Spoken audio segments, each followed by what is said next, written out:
esta hora con la ayuda de Juan Sainz de los Terreros, socio fundador de UDECA Corporate. Juan, muy buenos días. Hola, buenos días. ¿Qué tal estáis? Ya bien, ¿verdad? Yo sí, vosotros a mí. Perfecto, vale. Perfecto. José Lizán, gestor de Magnus Capital Solventis. José, muy buenos días. Hola, muy buenos días. Bueno, pues encantada de teneros aquí esta mañana de jueves. Bueno, para organizarnos, si os parece, os voy haciendo preguntas de uno en uno para que, bueno, sea más fácil, que esto de no poder vernos en plató siempre es más complicado. Si te parece, Juan, empezamos contigo, porque, bueno, hablando de los beneficios de cotizar en un mercado alternativo para las pymes, los hemos comentado en semanas anteriores, estábamos viendo esos mercados alternativos la semana pasada también en Reino Unido, aquí en España en el BM Growth. Financiación, visibilidad, liquidez son algunos de esos beneficios, pero si nos fijamos en concreto en las empresas familiares, ¿qué podrías señalarnos como qué es lo que le aporta ser una empresa cotizada? Pues, a ver, como has dicho, los beneficios que hemos ido comentando durante estas semanas son muchos. Visibilidad, financiación, liquidez. Entonces, cualquier empresa familiar, en lo que es la empresa familiar, en la naturaleza de este tipo de compañías, creo que hay algo añadido que es uno de los problemas naturales de este tipo de compañías, que es sobre todo la sucesión en segundas y terceras generaciones en esas empresas familiares de éxito que van creciendo, y con el paso de los años pues hay una generación que por naturaleza de las compañías pues tienen que pasar a segundas y terceras generaciones esa gestión o esa administración de la compañía. Entonces, cotizar en un mercado alternativo, como hemos dicho en otras ocasiones, algo súper importante es profesionalizar a la empresa. Y en el caso de las empresas familiares, cuando llegan ese salto generacional, pues siempre surgen problemas, fricciones, y al estar una compañía profesionalizada de manera obligatoria, como si dijéramos, al estar cotizados, creo que se empiezan a solventar ciertos problemas y ciertas fricciones en ese salto generacional. Sobre todo, lo que hay que separar muy claramente es la propiedad de la gestión de la propia compañía. La propiedad va a seguir siendo de la familia si quieren, si tienen un número de acciones, el que sea, el porcentaje que sea, y esa propiedad nunca se la van a quitar siempre y cuando no quieran los propietarios de esas acciones, que es de la propia empresa familiar. Pero muchas veces se tiende a introducir a familiares, hijos, primos en la gestión, y ahí es donde empiezan pues ciertos problemas, que pues hay gente no tan preparada que otra, pero entonces yo creo que lo fundamental para no liarlo es separar propiedad de gestión.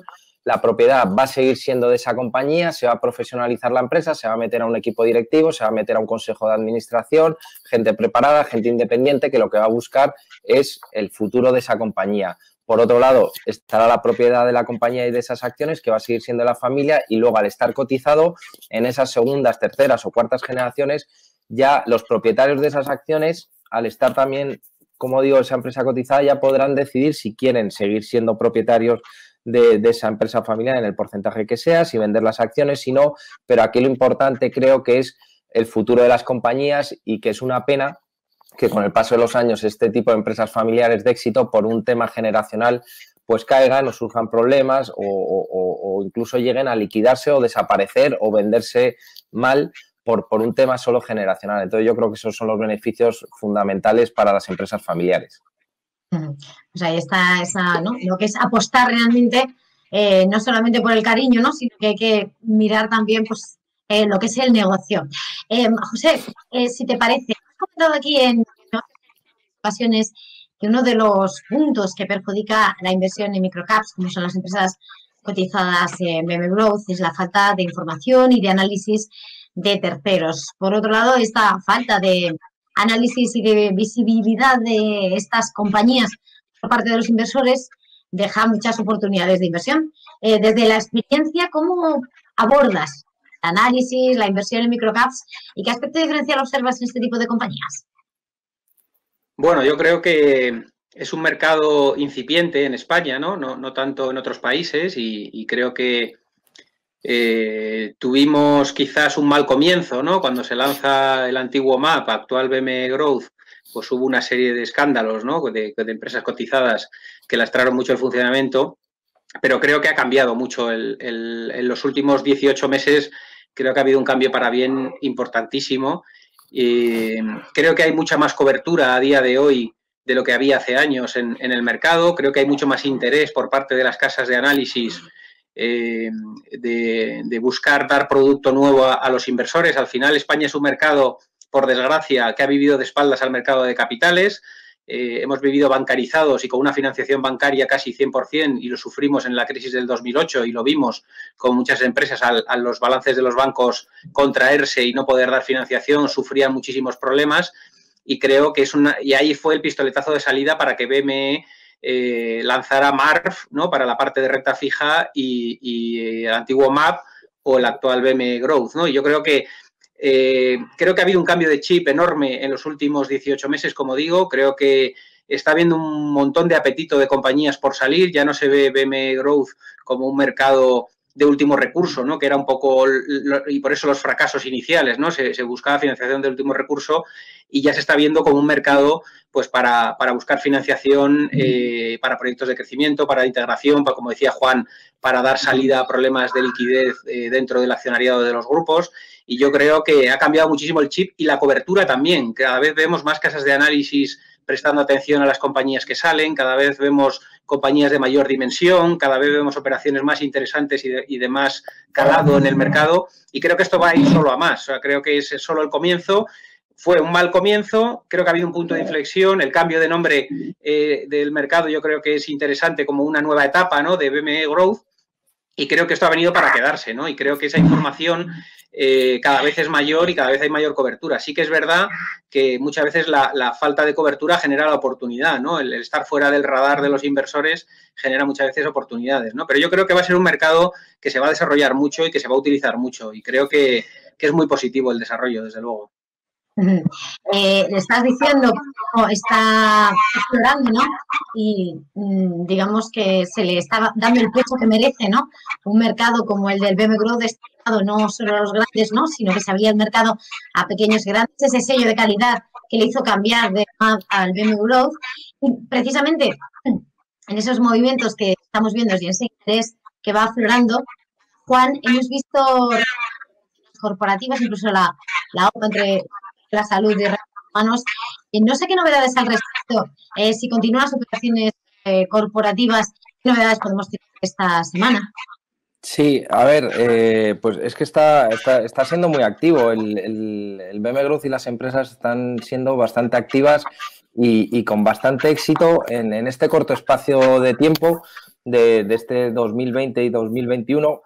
Desde la nueva situación que vivimos, pues estamos viendo operaciones corporativas, crecimientos importantes de compañías pequeñas en sectores concretos, pero en lo que son operaciones corporativas, adquisiciones de empresas, esta misma semana, como bueno, ya has comentado la de Aspi y Atris de la semana pasada, ha habido otras adquisiciones por parte de Icertis, Gigas, pero esta semana hemos conocido que Making Science ha adquirido 2 compañías más. Esto es muy importante, y encima internacionales. Ha comprado el 100% de Nara Media, que es una empresa de Londres, y ha comprado el 51% de Celsius SAS, con opción a comprar el 100%, que esta es una compañía francesa. Por lo tanto, Making Science, una compañía del sector de marketing digital, por situarla, compra 2 compañías, una en el Reino Unido, otra en Francia.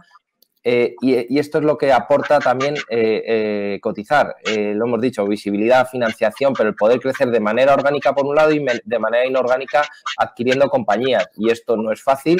Tienes que tener un buen equipo directivo, un buen talento dentro de la compañía, pero si armas una buena compañía, la financias bien, la estructuras bien, tienes un buen balance sólido financieramente y buscas crecimiento, cotizar, tienes pues mucho ganado y muchas herramientas que utilizar, ya sea financiación, ya sea compra a través de acciones, parte de esas adquisiciones. Por lo tanto, novedades concretas, Making Science ha comprado 2 compañías, una en Reino Unido y otra en Francia, y por lo tanto yo creo que es muy importante para todas las pymes que tengan proyectos en expansión y que estén bien, con fuerza para crecer, pues que se fijen en este tipo de noticias, que se acerquen al BME Growth, que se informen y que vean que tienen una palanca para poder crecer de manera orgánica y de manera inorgánica muy potente. Orgánica e inorgánica. José, saltamos ahora aquí. Una SICAV o un fondo de inversión son vehículos con liquidez diaria, sobre inversores de poder realizar reembolsos cuando lo solicitan. Esta situación limita la inversión en microcaps. ¿Cómo se compagina la liquidez diaria de un fondo, de una SICAV, con la inversión? Sí, desde luego limita mucho no porque los inversores no queramos entrar a ellas, sino porque la regulación nos exige pues garantizar esa liquidez, ¿no? Y sí que es verdad que hay incluso gestoras y folletos de fondos que prohíben, ¿no?, directamente o expresamente en su folleto la inversión directa en este tipo de compañías por su escasa liquidez. Sí que es verdad que las compañías, según van ganando tamaño en BM Growth, van cogiendo liquidez y van siendo más invertibles por parte de los fondos, pero sí que es verdad que estamos limitados tanto por la regulación como por la obligación moral que tenemos los gestores de no tener un producto ilíquido, ¿no? Al final, los grandes problemas que hemos visto en el pasado en algunas gestoras han venido por ahí, ¿no?, por una sobreexposición al mercado. Entonces, ¿cómo podemos invertir en BM Growth nosotros desde los vehículos? Limitando. Yo creo que hay dos aspectos fundamentales. Uno, saber la estabilidad de tu accionariado del fondo o de la SICAV, los partícipes del fondo o los inversores que tienes en el fondo, saber lo estables o no que son. Y en el caso de la SICAV nuestra, saber la estabilidad o el colchón con el que tenemos o la garantía que más o menos tenemos cierta de inversores que van a ser estables a largo plazo, ¿no?, para saber qué porcentaje podemos dedicar a este mercado. Sí que es verdad que el regulador, todo lo que sean posiciones por encima del 20% de tu patrimonio del vehículo en activos poco líquidos, ya no solo del mercado, no nos olvidemos que el mercado continuo hay 120 compañías y hay a lo mejor 40 o 50 nombres que la liquidez es bastante reducida, ¿no? O sea, ya no solo en MAP o BME Growth, sino en el mercado continuo, ¿no? Entonces, ¿cómo hacemos nosotros esa inversión? Pues teniendo un porcentaje pequeño de nuestro patrimonio. Ahora, actualmente tenemos en torno al 6%, 6,5% de la cartera en compañías de BME Growth, y la inversión tiene que ser una inversión muy estable y con un horizonte temporal lejano, en el sentido de no tienes que tener prisa por querer salir o deshacer en algún determinado momento, ¿no? Tiene que ser una idea muy bien estudiada desde un inicio, tiene que estar muy bien analizada y tiene que ser un acompañamiento de ese proyecto empresarial, que al final no nos olvidemos que es un proyecto de mercados, de empresas en expansión, ¿no? Entonces, tienes que acompañar en esa expansión a las empresas. Existen sus riesgos de fracaso, pero evidentemente tiene que ser con un horizonte temporal de acompañar a las empresas en ese proyecto, ¿no? Y yo creo que la única forma de acometerlo a día de hoy, por su baja liquidez, es diversificando los nombres que tienes, no teniendo un peso o una concentración muy elevada y limitando el porcentaje que tienes en tu vehículo de inversión a esas compañías ilíquidas y, sobre todo, tener cierta, nunca lo tienes con una garantía plena, pero saber la estabilidad de tus inversores, ¿no? Si tú tienes un compromiso de tus inversores que sabes que llevan contigo muchos años y que son muy estables y que no se van a ir el mes que viene, pues te permite tener esas posiciones. Pero siempre, como digo, el regulador, todo lo que sea más de 20% en activos poco líquidos, empieza a ponerse nervioso y empieza a requerir ajustes en la cartera para no tener problemas de liquidez, como hemos visto en algunos casos, por desgracia, en el pasado, en algunas gestoras que tenían una sobreexposición tanto al MARF como al BME Growth y acabaron pues, generando un cierre del fondo para hacer una liquidación ordenada y poder dar a sus partícipes un reembolso, ¿no? Entonces, esa es la clave, ¿no? Inversores estables, horizonte de medio y largo plazo y no tener un grado de concentración muy elevado, porque a día de hoy la regulación no nos permite tener un gran peso en compañías poco líquidas, ¿no? Bueno, esos son los pilares, ¿no?, de esa inversión. Juan, volviendo a ti, bueno, llevamos días de este mes de febrero, enero consumado, ya parece que está más encaminado 2021. No sé cuál dirías que son las empresas que se están comportando mejor en el BME Growth y cuáles están en estos primeros compases del año. Sí, a ver, es fácil decirte las mejores y peores porque nos vamos a la cotización en lo que respecta a la cotización y a la evolución del precio de la acción.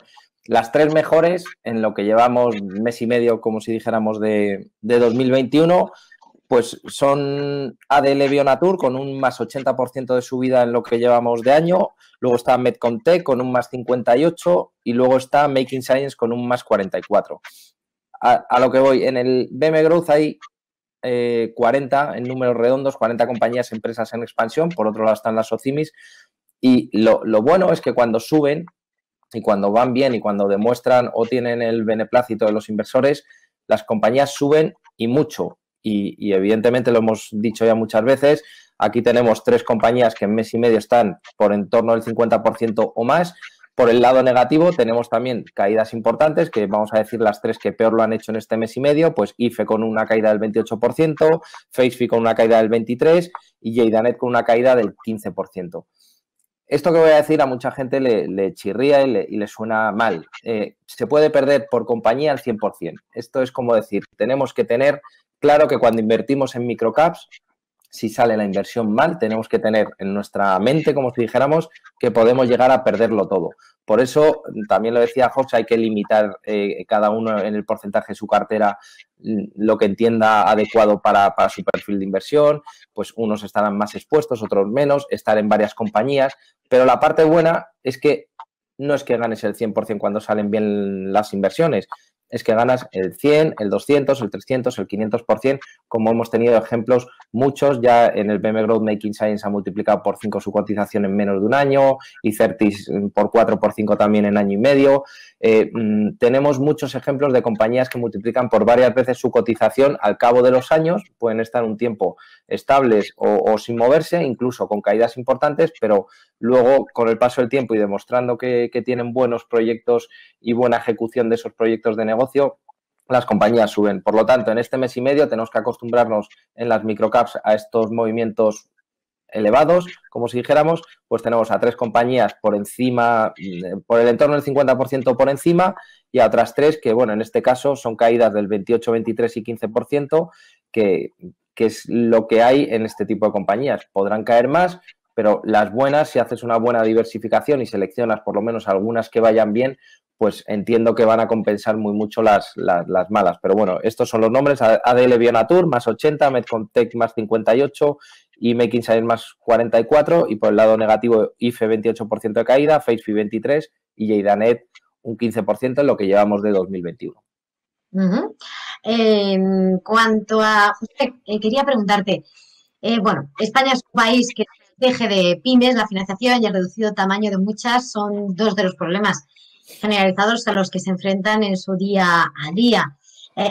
En Negocios Televisión repetimos cómo este mercado alternativo está abierto a ellas, es una forma de financiarse sin acumular deuda de otras maneras. ¿Por qué crees que tan pocas empresas y pymes en el BM Growth, bueno, alrededor de unas 40, sin contar las OCIMIs, cuando muchas podrían estar cotizando y algunas de ellas con proyectos empresariales muy importantes?